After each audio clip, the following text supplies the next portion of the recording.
यहेजकेल भविष्यवक्ता की पुस्तक अध्याय 45। यहेजकेल भविष्यवक्ता की पुस्तक अध्याय 45। जब तुम चिट्ठी डालकर देश को बांटो, तब देश में से एक भाग पवित्र जानकर यहोवा को अर्पण करना। उसकी लंबाई 25,000 बांस की और चौड़ाई 10,000 बांस की हो। वह भाग अपने चारों ओर के सिवाने तक पवित्र ठहरे। उसमें से पवित्र स्थान के लिए 500 बांस लंबी और 500 बांस चौड़ी चौकोनी भूमि हो, और उसकी चारों ओर 50-50 हाथ चौड़ी भूमि छूटी पड़ी रहे।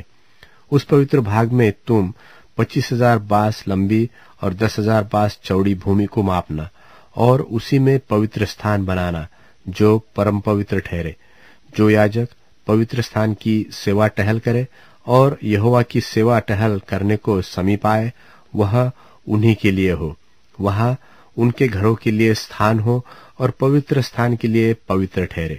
फिर 25,000 बांस लंबा और 10,000 बांस चौड़ा एक भाग भवन की सेवा टहल करने वाले लेवियों की 20 कोठरियों के लिए हो। फिर नगर के लिए अर्पण किए हुए पवित्र भाग के पास तुम 5,000 बांस चौड़ी और 25,000 बांस लंबी विशेष भूमि ठहराना। वह इस्राएल के सारे घराने के लिए हो। और प्रधान का निज भाग पवित्र अर्पण किए हुए भाग और नगर की विशेष भूमि की दोनों ओर, अर्थात दोनों की पश्चिम और पूर्व दिशाओं में दोनों भागों में सामने हो, और उसकी लंबाई पश्चिम से लेकर पूर्व तक दो भागों में से किसी भी एक के तुल्य हो। इस्राएल के देश के प्रधान की यही निज भूमि हो, और मेरे ठहराए हुए प्रधान मेरी प्रजा पर फिर अंधेर न करे, परंतु इस्राएल के घराने को उसके गोत्रों के अनुसार देश मिले। परमेश्वर यहोवा यो कहता है, हे इस्राएल के प्रधानों, बस करो, उपद्रव और उत्पात को दूर करो और न्याय और धर्म के काम किया करो। मेरी प्रजा के लोगों को निकाल देना छोड़ दो। परमेश्वर यहोवा की यही वाणी है।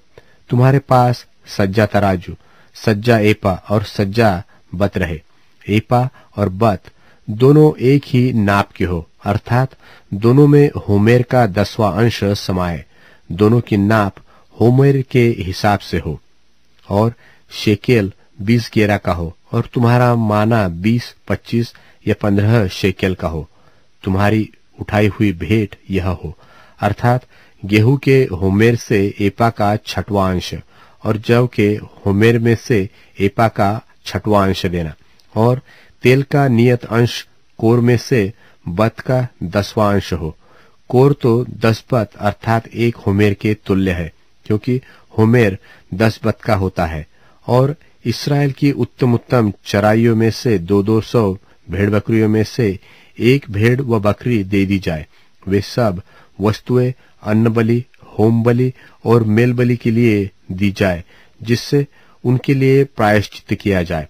परमेश्वर यहोवा की यही वाणी है। इस्राएल के प्रधान के लिए देश के सब लोग यह भेंट दे।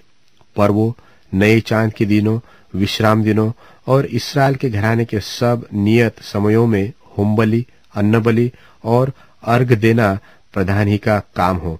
इस्राएल के घराने के लिए प्रायश्चित करने को वह पाप बलि, अन्न बलि, होम बलि और मेल बलि तैयार करे। परमेश्वर यहोवा यो कहता है, पहले महीने के पहले दिन को तू एक निर्दोष बछड़ा लेकर पवित्र स्थान को पवित्र करना।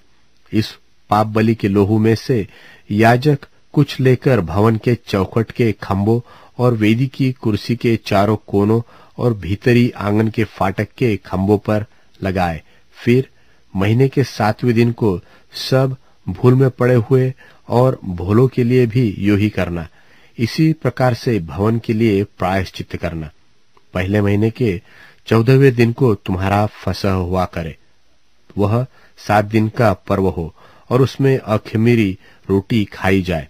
उस दिन प्रधान अपने और प्रजा के सब लोगों के निमित्त एक बछड़ा पाप बलि के लिए तैयार करे, और पर्व के 7 दिन वह यहोवा के लिए होम बलि तैयार करे, अर्थात हर एक दिन 7-7 निर्दोष बछड़े और 7-7 निर्दोष मेंढे, और प्रतिदिन एक एक बकरा पाप बलि के लिए तैयार करे। और हरेक बछड़े और मेढे के साथ वह एपा भर अन्न बलि और एपा पीछे हीन भर तेल तैयार करे। 7वें महीने के 15वें दिन से लेकर 7 दिन तक अर्थात पर्व के दिनों में वह पाप बलि, होम बलि, अन्न बलि और तेल इसी विधि के अनुसार किया करे। इसी विधि